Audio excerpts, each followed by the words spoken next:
कार्यक्रम पूर्वाधार विकासमा म सन्देश घिमिरे हार्दिक स्वागत गर्दछु। स्थानीय पूर्वाधार विकास तथा कृषि सडक विभाग अन्तर्गत देशका 75वटै जिल्लामा विकास निर्माणका आयोजनाहरू सञ्चालन भइरहेका छन्। यिनै आयोजना मध्येको एउटा आयोजनाको नाम हो ग्रामीण पहुँच कार्यक्रम। देशका 7वटा जिल्लामा सञ्चालन भएको यो कार्यक्रमको प्रगति कस्तो छ त अब हामी यहाँहरूलाई देखाउन गइरहेका छौं। ग्रामीण भेगमा सड़कको पहुँच बढाउने उद्देश्यका साथ जिल्लाहरूमा सड़क निर्माण भइरहेका छन्। स्थानीय जनतालाई विकास निर्माणमा सक्रियताका साथ सहभागी गराई विपन्न वर्गको दैनिक जीवनयापनमा सहजता ल्याउन ग्रामीण पहुँच कार्यक्रमले सहयोग पुर्याइरहेको छ। सड़क निर्माणमा स्थानीयवासीलाई समेत सहभागी गराई विपन्नहरूको जीविकोपार्जनमा समेत सुधार ल्याउने उद्देश्यले ग्रामीण पहुँच कार्यक्रम दोस्रो चरणमा सञ्चालन भइरहेको छ।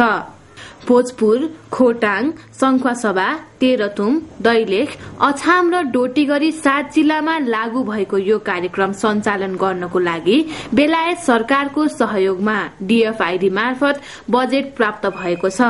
यो कार्यक्रम अन्तर्गत नेपाल सरकार र बेलायत सरकारको गरी कुल 29.3 मिलियन ब्रिटिश पाउन्ड आयोजना निर्माणमा खर्च गर्ने योजना रहेको छ।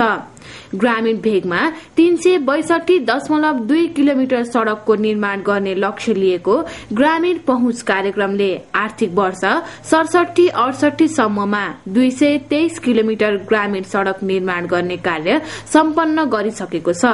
यसबाट विपन्न वर्गका हजारौं परिवारको आय स्तरमा व्यापक सुधार आएको जनाइएको छ। यो कार्यक्रम अन्तर्गत गत आर्थिक वर्षसम्ममा 223 किलोमिटर जिल्ला सड़क स्तरको निर्माण कार्य सम्पन्न भइसकेको र बाँकी कार्यहरू सुचारू रूपमा सञ्चालन भइरहेका छन् र आगामी आर्थिक वर्षसम्ममा यी कार्यक्रमहरू सम्पन्न हुने लक्ष्यका साथ कार्यक्रम अगाडि बढिरहेको छ र यो कार्यक्रम अन्तर्गत ग्रामीण समुदायमा रोजगारी सिर्जना गर्ने र रोजगारी सिर्जनाको साथसाथै उनीहरूको आय आर्जन अभिवृद्धि गर्ने कार्यक्रमहरू पनि सञ्चालन भइरहेका छन् र यसले हालसम्म 14,000 भन्दा बढी घर परिवारलाई फाइदा पुर्याइरहेको छ र यस कार्यक्रमबाट सिधै ग्रामीण समुदायका जनतालाई भुक्तानी यो वेज भुक्तानी हुने व्यवस्थाबाट हालसम्म 1 अरब 40 करोड रुपियाँ बराबर भुक्तानी दिने कार्य सम्पन्न भइसकेको छ। त्यसैले ग्रामीण समुदायको आयमा अभिवृद्धि भएको छ यो कार्यक्रमबाट र यसबाट सञ्चालित अन्य आय आर्जनका कार्यक्रमहरूले पनि उनीहरूको जीवनस्तरमा टेवा पुगेको छ। यसमा बचत तथा ऋण लगानीको कार्यक्रम, त्यसपछि कृषिमा आधारित कार्यक्रमहरूको सञ्चालन जुनबाट आय हुन्छ, क्यास क्रपको कुरा, भेजिटेबल प्रोडक्सनको कुरा, तरकारीका कुराहरू, व्यवसाय कुराहरू, त्यसपछि हामी त्यसको लागि ट्रेनिङ दिने अनि जहाँ चाहिँ क्यास क्रप्स पहिला हुँदैनथ्यो अथवा भेजिटेबल प्रोडक्सन हुँदैनथ्यो त्यस्ता ठाउँहरूमा पनि हाल यो निर्माणमा संलग्न घर परिवारहरूले विभिन्न किसिमका तरकारीहरू लगाउने, त्यसबाट आय आर्जनका उहरू गर्ने, आयमा अभिवृद्धि गर्ने कार्यहरू गरिराख्नु भएको छ र भविष्यमा यो चाहिँ अझ बढ्दै जाने देखिएको छ। र यसै सन्दर्भमा ग्रामीण पहुँच कार्यक्रमको प्रभावकारिता मूल्याङ्कन पनि गरिएको थियो। प्रथम चरणको प्रभावकारिता मूल्याङ्कन, त्यसबाट पनि यस कार्यक्रमबाट गरिबी निवारणमा निकै नै टेवा पुगेको चाहिँ देखिएको छ र उनीहरूको आयमा 223% वृद्धि हुन गएको देखाएको छ। दोस्रो चरणमा सञ्चालित ग्रामीण पहुँच कार्यक्रमको समयावधिभित्र सोचे अनुरूपको लक्ष्य पूरा गर्ने विश्वास आयोजनाले लिएको छ। कुल लक्ष्यको 80% काम सम्पन्न भइसकेको छ। अब हामीसँग बाँकी 20% काम मात्रै बाँकी होला भौतिक प्रगतिको हिसाबले हेर्दाखेरि। त्यसैले अब यो आउने असारसम्म हामीले धेरै जसो सडकका कार्यक्रमहरू निर्माणका कार्यक्रमहरू हामी सम्पन्न गरिसक्छौँ र केही बाँकी कार्यक्रमहरू जस्तो हामी बर्खामा गर्नुपर्ने कामहरू हुन्छ कतिपय बायो इन्जिनियरिङका कामहरू ती चाहिँ हामी बर्खामा गर्छौँ र कुनै रोड चाहिँ अलि सकिएन भने हामी डिसेम्बर जनवरीसम्ममा अर्को पुस माघसम्ममा हामी सक्छौँ र आयोजना पनि हाम्रो मार्च 2013सम्म रहेको हुँदा हामी चाहिँ लक्ष्य अनुसार कार्यक्रम सञ्चालन गर्ने हिसाबमै अगाडि बढिरहेका छौँ र हामी सम्पन्न पनि गर्छौँ। यो कार्यक्रम आर्थिक वर्ष सन् 2008-09 देखि शुरू भएर 2012-13 सम्म सम्पन्न गर्ने योजनाका साथ प्रारम्भ भएको हो। आज हामी स्थानीय पूर्वाधार विकास तथा कृषि सडक विभाग अन्तर्गत सञ्चालित विभिन्न आयोजना मध्येको केही आयोजनाको प्रगतिको बारेमा यहाँहरूलाई जानकारी दिइरहेका छौं। विभाग अन्तर्गत सञ्चालित अर्को आयोजनाको नाम हो सामुदायिक सिंचाई आयोजना। देशका पश्चिमी क्षेत्रमा सञ्चालन भएको यो सिंचाई आयोजनाको प्रगति कस्तो छ त? हेरौं यो रिपोर्ट।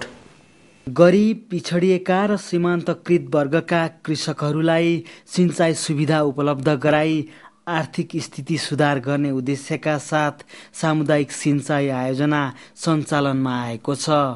यो आयोजना 12वटा जिल्लाहरू कञ्चनपुर, कैलाली, दाङ, कपिलवस्तु, डोटी, सल्यान, प्युठान, रुकुम, रोल्पा, बजाङ, जुम्ला र मुगुमा लागू हुने कार्यक्रम रहेको छ। गत वर्षदेखि 12 जिल्लामा लागू भएको छ र यसको चाहिँ मुख्य चाहिँ अब गरिब उत्पीडित जनजातिहरू बसोबास गरेको क्षेत्रको चाहिँ सिँचाइमा पहुँच बढाएर अनि उनीहरूको चाहिँ आम्दानी अथवा चाहिँ लिभिङ स्ट्यान्डर्ड अपलिफ्ट गर्नु नै हो। एसियन विकास बैङ्कको अनुदान सहयोगमा यो आयोजना सञ्चालनमा आएको हो। यो वर्ष हामीले 12वटै जिल्लामा चाहिँ आयोजना इलाका छनौट गर्ने कार्यको लागि पत्राचार गरिसकेका छौँ र यो वर्ष हाम्रो तयारी चरणको कार्यहरू पुरा हुनेछ र आगामी वर्ष जिल्लामा पनि यो कार्यमा चाहिँ जाने अवस्थामा छ। एसियन विकास बैङ्कको $26.4 मिलियन अनुदान सहयोग, नेपाल सरकारको $6.6 मिलियन र स्थानीय समुदायको $3.8 मिलियन को साझेदारीमा कुल $36.8 मिलियन को लागतमा सामुदायिक सिंचाई आयोजना सञ्चालन भएको हो। र तयारी चरणमा चाहिँ अब केही कामहरू हाम्रो चाहिँ अब चलिरहेको छ। जस्तै हामीले परामर्शदात्री संस्थाको नियुक्तिको क्रममा छौँ। त्यसमा चाहिँ हाम्रो यो जिल्लाहरूलाई सपोर्ट गर्नलाई सहयोग गर्नलाई चाहिँ एउटा परामर्शदात्री संस्था हुन्छ। त्यस्तै हाम्रो जुन अहिलेको सरकारी निकाय छ र साथै चाहिँ हामीले हरेक जिल्लामा चाहिँ 12 जिल्लामा चाहिँ 12 जना इन्जिनियरहरू नियुक्ति गरिसकेका छौँ। उहाँहरूले पनि त्यो योजना सञ्चालन प्रक्रियामा चाहिँ सहयोग गर्नुहुनेछ। त्यसकारण हामी एकदमै आशावादी छौँ र यो योजना चाहिँ ले जुन आफ्नो एउटा टार्गेट लिएको छ, उद्देश्य लिएको छ, पक्कै पनि त्यो उद्देश्यमा चाहिँ हामी सफलता हासिल गर्छौँ भन्ने। सामुदायिक सिंचाई आयोजनाबाट कृषकद्वारा व्यवस्थित ससाना सिंचाई आयोजना निर्माण तथा पुनःस्थापना गरी कुल 17,000 हेक्टर भूमिमा दिगो सिंचाई सुविधा पुर्याई स्थानीय कृषक समुदायको जीवनस्तर उकास्न टेवा पुर्याउनेछ। यसमा चाहिँ जम्मा 17,000 हेक्टर क्षेत्रमा चाहिँ सिँचाइ सुविधा चाहिँ पुर्याउने लक्ष्य रहेको छ र त्यसमा चाहिँ करिब 300वटा चाहिँ हाम्रो सिँचाइ आयोजनाहरू चाहिँ यो प्रोजेक्ट अवधिभर सञ्चालन हुनेछ। यो हाम्रो क्राइटेरियाभित्र पर्ने आयोजनाहरू छन् भने चाहिँ त्यसको लागि चाहिँ उहाँहरूले तयारी अवस्थामा रहेर आफ्नो नजिकको गाविस र त्यसपछि जिल्ला विकासमा सम्पर्क गरी यस आयोजनाको बारेमा विस्तृत विवरण बुझेर त्यसमा चाहिँ आफ्नो आयोजनाको लागि मागपत्र अथवा दरखास्त आह्वान गर्न सक्नुहुन्छ। र यो चाहिँ यो वर्ष हामीले तयारी चरणको मात्रै कार्य भएको हुनाले चाहिँ हामी आयोजना इलाका पहिचान गर्ने र त्यसपछि चाहिँ सम्बन्धित गाविस र उपभोक्ताहरूबाट चाहिँ हामी चाहिँ आयोजना मागको लागि आह्वान गर्छौँ र त्यो चाहिँ विभिन्न हाम्रो मिडिया मार्फत अथवा चाहिँ उहाँहरूमा चाहिँ हामी चाहिँ आह्वान गर्छौँ र यसको मेसेज चाहिँ जिल्ला र जिल्लाको मा रहेका विभिन्न इलाकाका गाविस र समुदायहरूमा चाहिँ हामी छिटै नै हामीले यो चाहिँ मेसेज पुर्याउनलाई चाहिँ हामी प्रयासरत रहेका छौँ। आर्थिक वर्ष 2066-67बाट लागू भएको यो आयोजना 2072-73 सम्म सञ्चालनमा रहनेछ। स्थानीय पूर्वाधार विकास तथा कृषि सडक विभाग अन्तर्गत ग्रामीण खानेपानी तथा भवन निर्माणमा पनि काम भइरहेको छ। ग्रामीण खानेपानी तथा भवन निर्माण शाखातर्फको प्रगति कस्तो छ त? हेरौँ यो रिपोर्ट। ग्रामीण खानेपानी तथा सरसफाई आयोजना नेपाल सरकारको स्रोतबाट सञ्चालित आयोजना हो। देशका 75वटै जिल्लामा सञ्चालित यो आयोजनाको उद्देश्य स्वस्थ खानेपानी तथा सरसफाईको पहुँच ग्रामीण समुदायसम्म विस्तार गर्नु हो। यसमा दलित, जनजाति र पिछडिएका वर्गलाई समेत समेटी खानेपानी र सरसफाईको पहुँचमा वृद्धि गराउने कार्यक्रमको उद्देश्य अनुरूप काम भइरहेको छ। नेपाल सरकारले यस आयोजनालाई सालपसाली बजेट छुट्याउँदै आएकोमा आर्थिक वर्ष 68-69मा 48 करोड 37 लाख 48 हजार बजेट छुट्याएको जनाइएको छ।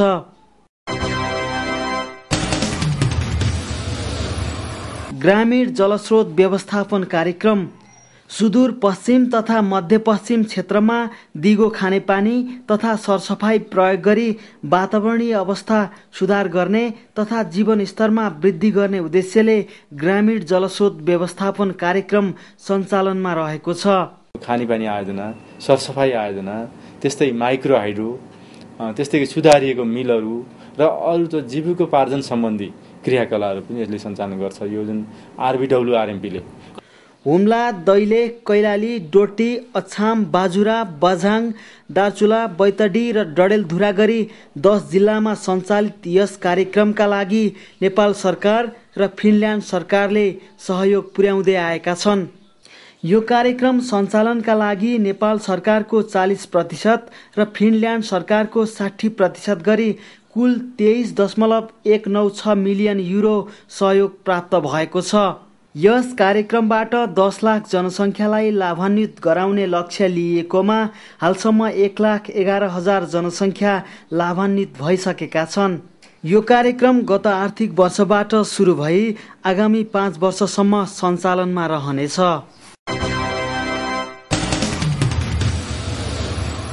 सुविधा सम्पन्न र दिगो खानेपानी तथा सरसफाई आयोजनाको विस्तार गर्ने उद्देश्य अनुरूप सञ्चालित पश्चिम नेपाल ग्रामीण खानेपानी तथा सरसफाई परियोजना पश्चिम क्षेत्रका 9 जिल्लामा सञ्चालन भइरहेको छ।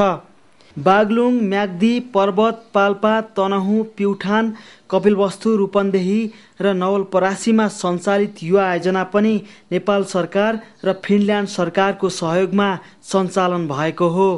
आर्थिक वर्ष 65-66बाट सुरु भएको यो आयोजना अहिले समाप्तिको चरणमा रहेको छ। क्रमागत तथा नयाँ खानेपानी तथा सरसफाई आयोजनाहरू सञ्चालन गर्ने, स्वास्थ्य तथा सरसफाई कार्यक्रम सञ्चालन गर्ने, आर्सेनिक न्यूनीकरण कार्यक्रम सञ्चालन गर्ने, वातावरण संरक्षण, आयमूलक कार्यक्रम सञ्चालन तथा क्षमता अभिवृद्धि गर्ने लक्ष्यका साथ कार्यक्रम सञ्चालन भएको हो। पश्चिम नेपाल ग्रामीण खानेपानी सरसफाई परियोजना हामीले वाटर स्यानिटेसन एन्ड हाइजिन भन्छौँ। वाससँग रिलेटेड छ, मेजर फोकस वासमा गर्छ। त्यसले खानेपानी सरसफाई र स्वास्थ्य सम्बन्धी मात्रै कार्यक्रम गर्छ भने त्यो खानेपानी सरसफाई र स्वास्थ्यको कार्यक्रममा 4वटा मेजर कम्पोनेन्ट छन् त्यसमा एउटा चाहिँ खानेपानी आयोजनाहरू सञ्चालन, दोस्रो चाहिँ स्वास्थ्य तथा सरसफाई कार्यक्रम सञ्चालन छ, तेस्रो चाहिँ आर्सेनिक मिटिगेसन भन्छ। आर्सेनिक युक्त तराईका 3 जिल्लामा आर्सेनिकको जुन प्रभाव छ त्यो आर्सेनिकको प्रभाव भएको जिल्लामा आर्सेनिक न्यूनीकरण सम्बन्धी कार्यक्रम सञ्चालन पनि हुन्छ त्यहाँ। त्यस्तै गरी अर्को चाहिँ अब क्यापासिटी बिल्डिङ भन्छ, क्षमता अभिवृद्धि गर्ने कार्यक्रम, अब विभिन्न आय आर्जनका क्रियाकलापहरू सञ्चालन हुन्छन्। कार्यक्रम समाप्तिको चरणमा रहेको अवस्थामा परियोजनाले लिएको लक्ष्य कतिको प्राप्त भइरहेको छ त? विभागका सिनियर डिभिजनल इन्जिनियर एवं ग्रामीण खानेपानी तथा भवन शाखाका प्रमुख लोकनाथ रेग्मी। यो वास्तवमा 4 वर्षीय प्रोजेक्टमा 1 वर्ष लगभग प्लानिङ फेजमै बित्यो। स्टाफ हायरिङ गर्ने, कन्सल्ट्यान्टहरू हायरिङ गर्ने, स्पेसलिस्ट हायरिङ गर्ने बित्यो र केही कामहरू भए र खास चाहिँ 2 वर्ष काम भएको, विशेष गरी काम भएको 2 वर्ष भएको छ र यो वर्ष पनि कामहरू धेरै नै एचिभमेन्ट अब राम्रो छ। किनभने कार्यक्रम योजना चाहिँ सुरु चाहिँ सबै भएका छन् तर त्यो सम्पन्न हुने अवस्थामा छन् कि सबै योजनाहरू सम्झौता भएर कार्यान्वयनको क्रममा छन्। त्यसले गर्दा अहिलेसम्म त्यो योजनाबाट कति 166वटा आयोजनाहरू सम्पन्नै भइसकेका छन्। 166वटा आयोजना जस्तो त्यसमा खानेपानी आयोजनाहरू 166वटा छन्। त्यसमा विभिन्न आर्सेनिक मिटिगेसनदेखि लिएर खानेपानीका स्किमहरू छन् भने गाविस खुला दिशामुक्त गाविस यसको चाहिँ खास वासमा फोकस भएको हुनाले स्यानिटेसन हाइजिन अन्तर्गत खुला दिशामुक्त गाविस घोषणा गर्ने कार्यक्रम चाहिँ करिब नेपाल अधिराज्यभरिमा अहिलेसम्म भएका 250 भन्दा अलि बढी भएका छन्। तीमध्ये 30% गाविसहरू यही परियोजनाबाट भएका छन्। खुला दिशामुक्त जस्तो करिब 75वटा गाविस यसबाट यो प्रोग्रामबाट भएका छन् अहिलेसम्म। त्यस्तै गरी तपाईँको आर्सेनिक मिटिगेसन भने जुन आर्सेनिक एफेक्टेड एरिया हो त्यहाँका 4898 जनसङ्ख्या लाभान्वित भएका छन् आर्सेनिक न्यूनीकरण कार्यक्रमबाट भने क्यापासिटी बिल्डिङ कम्पोनेन्टमा चाहिँ करिब 1,33,000 जनसङ्ख्या लाभान्वित भएका छन्। यसरी समग्र अहिलेसम्म 4,42,103 करिब त्यति जनसङ्ख्या चाहिँ लाभान्वित भएका छन् र यसको लक्ष्यभन्दा जनसङ्ख्या लाभान्वित जनसङ्ख्या हिसाबले हेर्ने हो भने लक्ष्यअनुसार लगभग करिब लक्ष्यमा पुगिसकिएको छ। तर फाइनेन्सियल्ली र खानेपानी योजनाहरूको अलिकति प्रोग्रेस कम छ। किन कम भयो भन्दाखेरि अहिले क्रमागत योजनाहरू सम्पन्न हुने स्थितिमा धेरै योजना भएको हुनाले त्यो स्थिति छ यसको। र कार्यक्रमको लक्ष्य अनुरूप ग्रामीण भेगका 49,674 जनसङ्ख्यालाई खानेपानीबाट, 2,77,043 जनसङ्ख्या स्वास्थ्य सेवाबाट, 14,839 जनसङ्ख्या आर्सेनिक न्यूनीकरण कार्यक्रमबाट र 41,121 जनसङ्ख्या वातावरण संरक्षण र आयमूलक कार्यक्रमबाट लाभान्वित भइसकेको आयोजनाले जनाएको छ। ग्रामीण खानेपानी तथा भवन शाखाले नेपाल सरकार र दातृ निकायको सहयोगमा सञ्चालित आयोजनामा काम गरिरहेको छ। दातृ निकायको सहयोगमा सञ्चालित आयोजनाले गति लिइरहेका छन् भने नेपाल सरकारका आयोजनाहरूमा तोकिएको लक्ष्य हासिल हुन कठिनाई परिरहेको छ। किन यसरी भिन्न देखियो त? फेरि ग्रामीण खानेपानी तथा भवन शाखाका प्रमुख लोकनाथ रेग्मी कार्यान्वयन गर्दाखेरि जस्तो दातृ निकायको प्रोजेक्टहरूमा विभिन्न कन्सल्ट्यान्टहरू स्पेसलिस्टहरू पनि हुन्छन्। विभिन्न गाइडलाइन्सहरू फर्मेटहरू तयार गर्ने, टाइममा पुसअप गर्ने त्यो मेकानिजम त्यहाँ छ। किनभने उहाँहरूको कन्फाइन छ। जस्तो RWSSWN को 9 जिल्लामा कार्यक्रम छ भने 9 जिल्लामै उहाँहरूको स्पेसलिस्टहरू पोखरामा बस्नुहुन्छ। उहाँहरू टाइम टु टाइम मुभ गर्नुहुन्छ। उहाँहरू सबै भेहिकलदेखि लिएर सबै फेसिलिटीहरू छ होइन। त्यो अनुसारको विदेशीहरू पनि हुनुहुन्छ त्यहाँ। उहाँहरूले ठाउँ ठाउँमा रिपोर्टिङ गर्नुपर्ने हुन्छ। त्यो हिसाबले अनि फिल्डमा पनि सर्भिस प्रोभाइडरहरू हायर गर्ने र अलिकति यथेष्ट भने अलिकति फ्लेक्सिबिलिटी छ क्या त्यसमा। जस्तो गभर्मेन्टको प्रोजेक्टमा चाहिँ अलिकति फ्लेक्सिबिलिटी कम छ र अर्को निर्णय गर्ने प्रक्रिया पनि त्यहाँको जुन अहिलेको संयन्त्र अहिलेसम्मको त तपाईँको संयन्त्रले निर्णय गर्ने हो नि त। जस्तो हामीले नयाँ योजना नलिने पुरानो योजना कम्प्लिट गर्ने भन्छौँ, तर त्यहाँ संयन्त्रमा को मान्छे बसी आएको हुन्छ उसको आधारमा नयाँ योजना छनौट। त्यसले गर्दाखेरि त्यो चाहिँ योजनाहरू पनि टाइममा नसकिने, नयाँ पुरानो योजना समयमा नसकिकन नयाँ योजना लिने, त्यो किसिमको अस्तव्यस्तता त्यहाँ भएको कारण चाहिँ त्यसरी हो। नेपाल सरकारद्वारा सञ्चालित आयोजनामा देखिएका समस्यालाई समाधान गर्न सबै पक्षले सोच्न जरुरी भइसकेको छ। स्थानीय स्तरमा ग्रामीण सडकको कुरा गर्नुपर्दा यति बेला 40,000 भन्दा बढी किलोमिटर सडक निर्माण भइसकेको तथ्याङ्कले देखाएको छ। तर यो सडकलाई जोड्नका लागि पुल अभावका कारण स्थानीय जनताले सोचे जति लाभ लिन सकिरहेका छैनन्। एकातर्फ स्थानीय स्तरमा सडक पुलको माग बढिरहेको छ भने अर्कातिर रकम अभावका कारण सोचे जति सडक पुल निर्माण हुन सकिरहेका छैनन्। सडक पुललाई कसरी निर्माण गर्ने? प्राथमिकताका आधारमा निर्माण गर्नका लागि एउटा नयाँ विकल्प सोच्न थालिएको छ। नेपाल अधिराज्यभर स्थानीय स्तरमा 40,000 किलोमिटर भन्दा बढी ग्रामीण सडकको निर्माण भइसकेको छ। यसरी निर्माण भएका अधिकांश सडकहरू पुलको अभावमा प्रयोगमा आउन सकिरहेका छैनन्। बढ्दै गएको सडकको संख्याको अनुपातमा नगण्य मात्रामा पुल निर्माण भइरहेको अवस्थामा स्थानीय स्तरबाट अधिक संख्यामा पुलको माग हुने गरेको छ। स्थानीय स्तरको अत्यधिक मागलाई दृष्टिगत गरी आर्थिक रूपमा सम्भाव्य स्थानमा प्राथमिकताका आधारमा सडक पुल निर्माण गर्नुपर्ने आवश्यकता महसुस गर्न थालिएको छ। सीमित स्रोत र साधनका कारण प्राथमिकताका आधारमा सडक पुल छनौट गरी निर्माण गर्नुपर्ने विकल्प सोच्न थालिएको हो। जति पनि हामी कहाँ डिमान्डहरू आउँछन् नि त्यो सबै हामीसँग रिसोर्स छैन, सबै हामी निर्माण गर्न सक्दैनौँ। त्यसले गर्दाखेरि यसको चाहिँ प्रायोरिटी तोक्नु पऱ्यो होइन। प्रायोरिटी तोक्दाखेरि सबभन्दा पहिला चाहिँ के भने त्यो ब्रिज त्यो सडक पुलले तपाईँमा तर्ने भनौँ न जनताहरू चाहिँ त्यो जोन अफ इन्फ्लुएन्स कायम गर्ने र जोन अफ इन्फ्लुएन्समा चाहिँ बढी पपुलेसनले बढी स्कोर पाउने घडीले घडी भनौँ न। अब 50,000 म्याक्सिमम मानिएको छ भने 50,000लाई चाहिँ 35 स्कोर दियो भने 5,000को लागि मानौ 5 स्कोर होला अथवा कति होला होइन। त्यसरी स्कोरिङको आधारमा चाहिँ त्यसलाई प्रायोरिटाइज गर्ने, ऱ्याङ्किङ 1, 2, 3 गर्ने, अनि त्यो ऱ्याङ्किङ अनुसार चाहिँ हामी चाहिँ त्यसलाई निर्माण गर्दै जाने मूलभूत कुराहरू यो हुन्। यसमा चाहिँ एउटा क्राइटेरिया चाहिँ जोन अफ इन्फ्लुएन्सकै कुराहरू थियो। अर्को चाहिँ नेपाल सरकारले चाहिँ एउटा नीति चाहिँ पारित गरेको छ के भन्दाखेरि तराईमा चाहिँ 2 घन्टाको यात्रामा चाहिँ उसले चाहिँ अल वेदर रोड भेट्नुपर्छ। कुनै पनि नेपाली जनताले 2 घन्टाको यात्रामा चाहिँ अल वेदर रोड भेटोस्। त्यस्तै पहाडमा 4 घन्टाको यात्रामा चाहिँ अल वेदर रोड भेट्नुपर्ने हुन्छ भनेदेखि हिमालमा चाहिँ 6 घन्टाको भनेपछि यो नीति अन्तर्गत पनि त्यसलाई पनि त्यो 2 घन्टाको ब्यान्डभित्र कति पपुलेसन चाहिँ बस्छ र त्यसले चाहिँ त्यो तोकिएको पुलबाट सर्भिस पाउँछ त्यसलाई पनि केही स्कोर दिने। त्यस्तै तपाईँको त्यो बाटो बनिसकेपछि अथवा त्यो पुल बनिसकेपछि त्यहाँ चाहिँ ट्राफिक कति चल्छ त पर डे होइन, त्यसलाई पनि सर्टेन स्कोर दिने, सर्टेन वेटेज त्यसलाई पनि दिनुपर्छ। र अर्को कुरो त्यो एउटा पुल बनेपछि सडकको कति लेन्थ चाहिँ तपाईँको अल वेदर हुन्छ, सर्वयाम हुन्छ। किनभने अब अल वेदर बनाउने भने त गभर्मेन्टको नीति नै रह्यो नि त होइन। र त्यसलाई पनि सर्टेन वेटेज दिने अथवा सर्टेन स्कोर दिने। यसरी टोटल चाहिँ 100 मानेर र डिफ्रेन्ट क्राइटेरियामा चाहिँ कति दिने चाहिँ स्कोर पनि आज त्यहाँ प्रस्तुत भएको छ। त्यसमा पनि अलिकति थपघट तलमाथि हुन सक्ला फाइनल हुँदाखेरि। यी कुराहरूको आधारमा चाहिँ अनि चाहिँ स्कोरको आधारमा चाहिँ सबभन्दा बढी स्कोर पाउने 1 नम्बरमा पर्ने हो, अनि त्यसो गर्दै गएर सबभन्दा कम स्कोर पाउने सबभन्दा लास्टमा पर्ने हो। यसरी चाहिँ प्रायोरिटी ऱ्याङ्किङ गर्ने र प्रायोरिटी ऱ्याङ्किङ भएपछि अनि चाहिँ क्रमशः निर्माण गर्दै जाने। सडकलाई वर्षभरि नै सञ्चालनमा ल्याउन अधिकांश ग्रामीण सडकहरूमा पुलको आवश्यकता खड्किएको छ। यही आवश्यकतालाई मध्यनजर गरी स्थानीय पूर्वाधार विकास तथा कृषि सडक विभाग डोलीडारको माताहतमा आर्थिक वर्ष 62-63 देखि स्थानीय स्तरका सडक पुल कार्यक्रम सुरु भएको छ।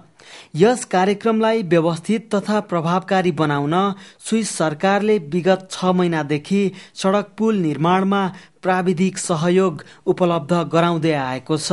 स्विस सरकारले उपलब्ध गराएको प्राविधिक टोलीले गरेको भौतिक तथा आगामी दिनमा तय गर्नुपर्ने विषयका बारेमा गत साता विभागमा छलफल गरिएको छ। छलफलमा सडक पुललाई कसरी छनौट गर्ने, कुन प्राथमिकताको आधारमा निर्माणलाई कार्यान्वयनमा लैजाने लगायतका विषयमा छलफल भएको थियो। त्यसैगरी विभिन्न जिल्लामा सर्वे गरेर आएको रिपोर्टमाथि पनि कार्यक्रममा छलफल गरिएको थियो। सर्वेबाट स्थानीय स्तरमा पुलको माग अत्यधिक रूपमा वृद्धि भएको देखिएको छ। माग धेरै आए पनि प्रशस्त बजेट नभएकाले माग अनुसारको कार्य गर्न नसकिने स्थानीय पूर्वाधार विकास तथा कृषि सडक विभागका सिनियर डिभिजनल इन्जिनियर कमल जैसी बताउनुहुन्छ। डिमान्ड धेरै आउन थाल्यो। पहिला पहिला तपाईँको पुल भन्ने बित्तिकै सडक विभागमा जाने गर्थ्यो सबै, चाहे त्यो स्ट्राटेजिक रोड नेटवर्कमा होस् चाहे लोकल नेटवर्कमा होस्। तर अब अहिले के भइदियो भन्नुहुन्छ भने डोइलाले पनि यो चाहिँ सडक पुलको स्थानीय सडक पुल कार्यक्रम भनेर चाहिँ 62-63 जब सुरु गर्यो त्यसपछि मान्छे पनि सेन्सिटाइज भए। अब स्थानीय स्तरको चाहिँ पुल चाहिँ सडक विभागले पनि क्रमशः छोड्दैछ। त्यसले गर्दाखेरि स्थानीय स्तरको जति पनि डिमान्ड छ सबै केन्द्रीकृत भएर यहाँ आउन थाल्यो। त्यसले गर्दाखेरि हामीलाई चाहिँ त्यो चाहिँ डिमान्ड चाहिँ थेगिन सक्नु छ, रिसोर्स चाहिँ कमी छ, सबभन्दा समस्या त्यो हो। र त्यसलाई एड्रेस गर्न हामीले चाहिँ पहल त गरिरहेका छौँ। वर्ल्ड ब्याङ्क एडिबीमा पनि हामीले चाहिँ रिक्वेस्ट गरिरहेका छौँ। त्यसको साथसाथै चाहिँ अहिले चाहिँ यो Saudi fund for infrastructure development भनेर चाहिँ त्यसमा पनि एउटा प्रस्ताव बनाएर पठाएका छौँ, अर्थ मन्त्रालयमा पठाएका छौँ। त्यसले पनि अब चाहिँ एउटा चाहिँ निकास त पाइसकेका छैन, तर आशा छ त्यसले केही मतलब थप राहत दिन्छ कि भन्ने आशा चाहिँ छ। त्यो भावनाले समस्या चाहिँ के भने डिमान्ड धेरै भयो।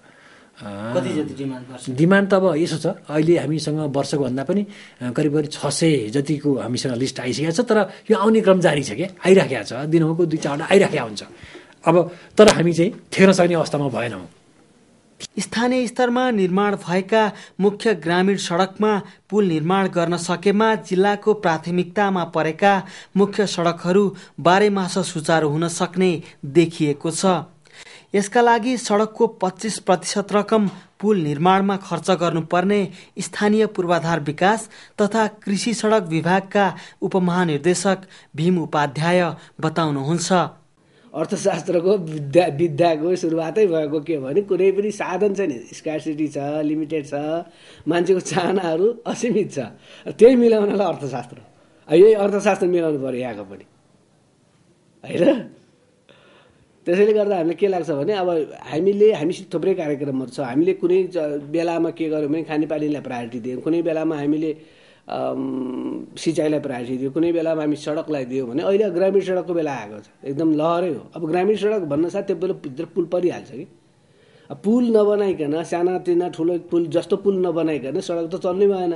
जति पिच गरे पनि अरू सबै जति सुविधा भए पनि बर्खाको बेलामा त त्यसलाई चाहिँ क्रस गर्न नसकिने भए त बाह्रैमासे रोकिने भयो। पुल चाहिँ नि बनाउनु पर्यो भन्ने कुरा। अब जुन हिजो चाहिँ सडकमा जसरी पैसा हामीले लगाएका छौँ, करिब केही नभए पनि हामी 12-15 अरब रुपियाँ वार्षिक सडकमा लगाएका छौँ अहिले। त्यसबाट हामी 2 अरब निकाल्न सक्यो भने 2 अरब मात्र निकाल्न सक्यो भने त हाम्रो पुल त सबै बन्ने भयो नि त। अनि ती चाहिँ अहिले 50,000 बनेको किलोमिटरको सडकहरूमा मुख्य ठाउँमा हामीले ठुल्ठुला पुल बनाइदियौँ भने त करिब 100-200 वटा पुल बनाइदियो भने त हामीले सबै बाटोमा लगभग राम्रा प्राथमिकता क्रममा परेका मान्छेले चाहिँ त्यसो उपभोग गरिरहेका प्रयोग गरिरहेको बाटोहरू त सुचारू हुन्छ वर्षभरि।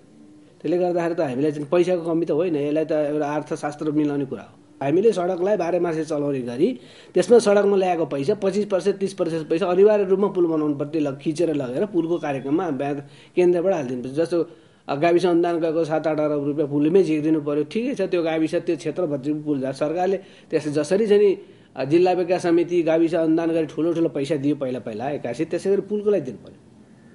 त्यहाँबाट काटेर दिने कि थपेर दिने हो। अनि दात्री संस्थाहरूले सहयोग गर्न भनेर दिँदाखेरि अब जहिले पनि खाली चाहिँ माटो खन्ने एउटा नदेखिने सधैँ बिग्रिने भन्दा एउटा ठोस रूपमा सधैँ देखिने गरी हामी पुल बनाउँछौँ भन्दाखेरि त राम्ररी योजना आउँछ। उपमहानिर्देशक उपाध्यायले भने जस्तै स्थानीय स्तरका समुदायलाई सडकको पहुँचबाट लाभान्वित गराउन पुल निर्माणलाई पनि प्राथमिकतामा राख्नुपर्ने देखिन्छ। यसरी पुल निर्माणलाई पनि प्राथमिकता दिई ग्रामीण सडकलाई बाह्रैमास सुचारू गर्नेतर्फ सबैले सोच्नुपर्ने बेला आएको छ। हवस् त, आजको यही प्रस्तुतिका साथसाथै कार्यक्रमको निर्धारित समय सकिएको छ। प्रतिक्रिया र सुझावका लागि हाम्रो कार्यक्रमको ठेगानामा सम्पर्क राख्नुहोला भन्दै आजको हाम्रो सम्पूर्ण टिम लगायत म सन्देश घिमिरे पनि बिदा हुन्छु। नमस्कार।